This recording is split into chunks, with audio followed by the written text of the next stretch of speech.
ওম ভগবদ্গীতায় নমো নমঃ। ওম পরমাত্মায় নমো নমঃ। ভগবদ্গীতার 18টি অধ্যায়ের ভিতরে পঞ্চম অধ্যায় কর্মসন্ন্যাস যোগ। কর্মসন্ন্যাস যোগ ভাবনাময় কর্তব্য কর্ম এই অধ্যায়ে বর্ণিত হইয়াছে। বলা যায় ভগবদ্গীতা শুধুমাত্র একটি ধর্মের জন্য নয়, প্রতিটা মানুষের জন্য।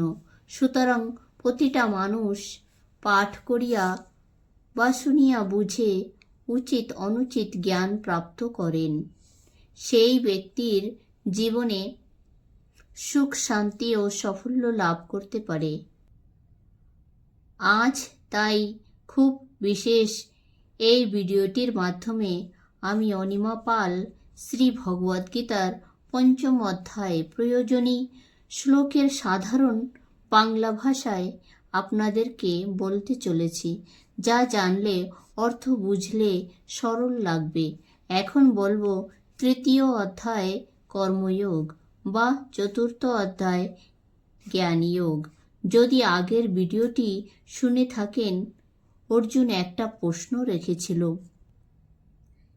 যে একদিকে ব্রহ্মজ্ঞান অপরদিকে নিষ্কাম কর্মর কথা শুনিয়া অর্জুন বিভ্রান্ত হইলেন। এইখানে ব্রহ্মজ্ঞানকে কর্মসন্ন্যাস যোগ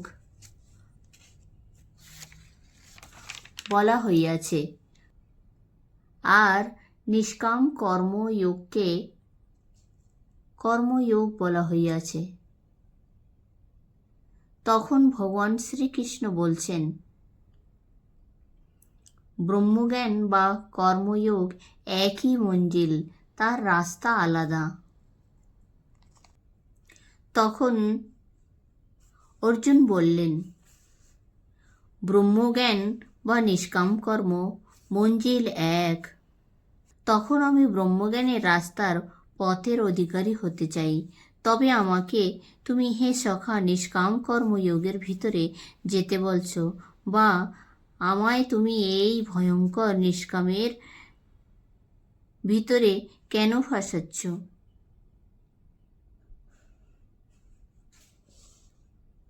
হারলেও স্বর্গ পাওয়া যাবে, জিতলেও মহামহিমের স্থিতি পাওয়া যাবে। এর থেকে ভালো আর কি হতে পারে? চতুর্থ অধ্যায় থেকে জানলাম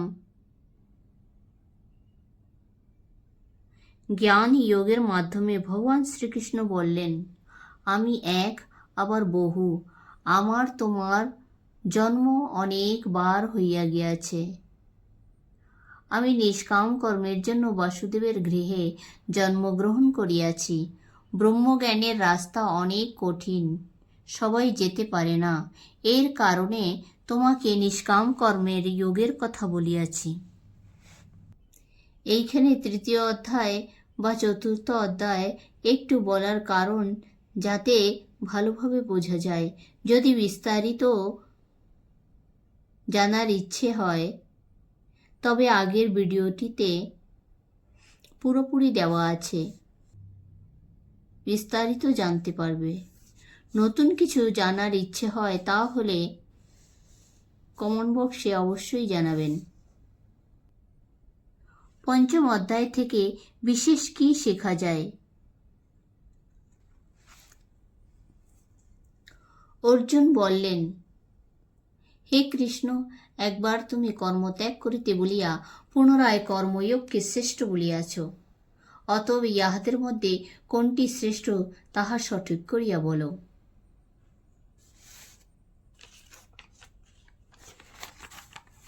বন্ধুরা, সামনে যদি দুইটা রাস্তা থাকে তাহলে নিশ্চয়ই আপনারা জানতে চাইবেন কোন রাস্তাটা ঠিক বা কোন রাস্তাটা সরল। তখন শ্রীকৃষ্ণ বলিলেন, কর্মসন্ন্যাস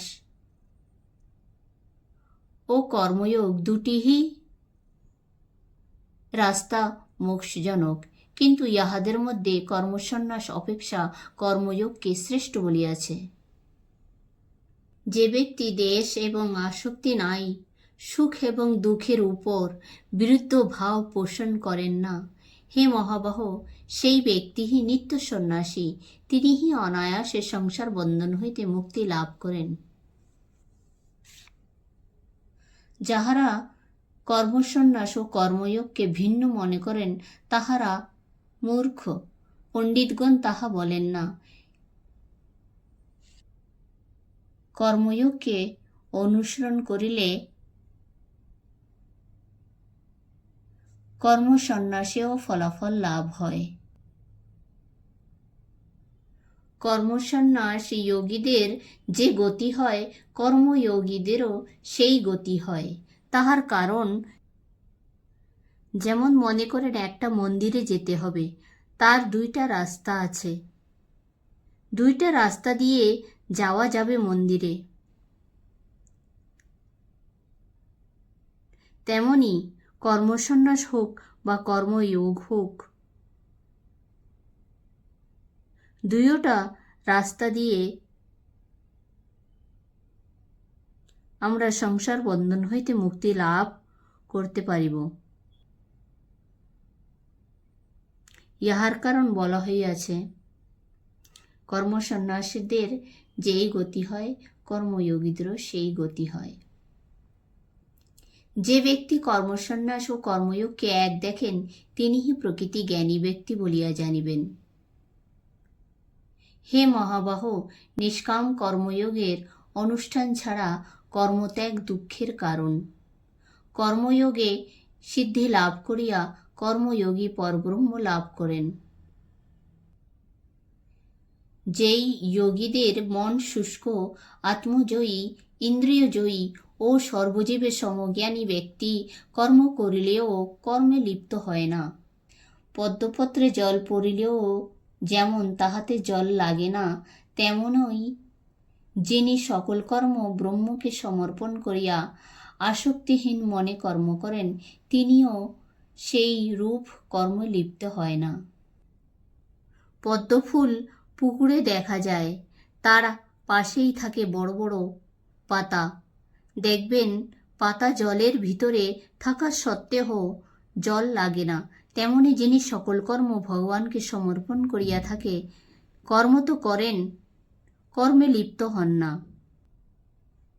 যোগীগণ চিত্তশুদ্ধি করিয়া আসক্তি ত্যাগ করিয়া মন, শরীর, বুদ্ধি এবং ইন্দ্রিয় সকলের দ্বারা কর্ম করেন।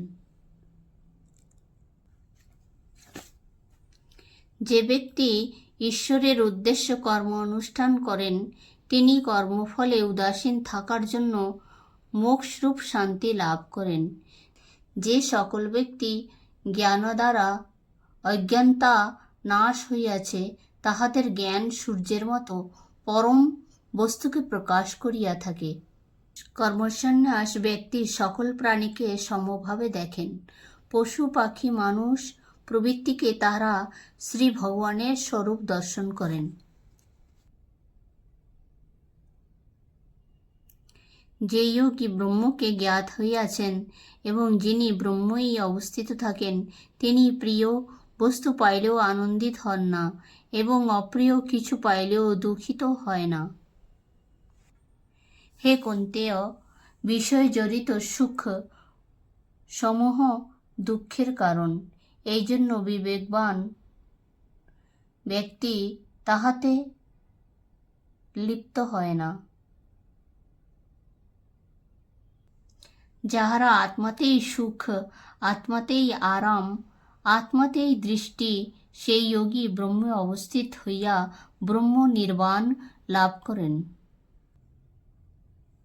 যে ব্যক্তি মন হইতে রূপ, রস প্রভৃতি বাহ্য বিষয়গুলিকে দূরে রাখিয়া ভূমধ্যে চক্ষুকে স্থাপনপূর্বক প্রাণ আপান বায়ুকে ঊর্ধ্ব অধোগতি সমান করিয়া ইন্দ্রিয়, মন, বুদ্ধিকে সংযত ও ইচ্ছা, ভয় এবং ক্রোধকে বিদূরিত করিতে পারেন, তিনি জীবিত থাকিয়া মুক্তি লাভ করেন।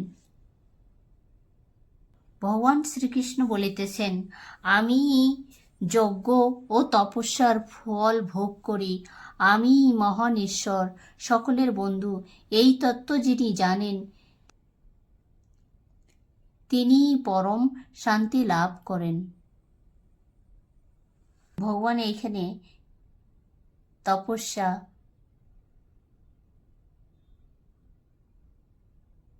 ধ্যান, সমাধির কথা বলিতেছে।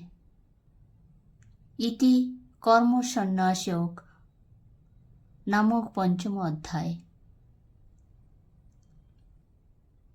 যদি ভালো লেগে থাকে লাইক করবেন, সাবস্ক্রাইব করবেন। জয় শ্রীকৃষ্ণ।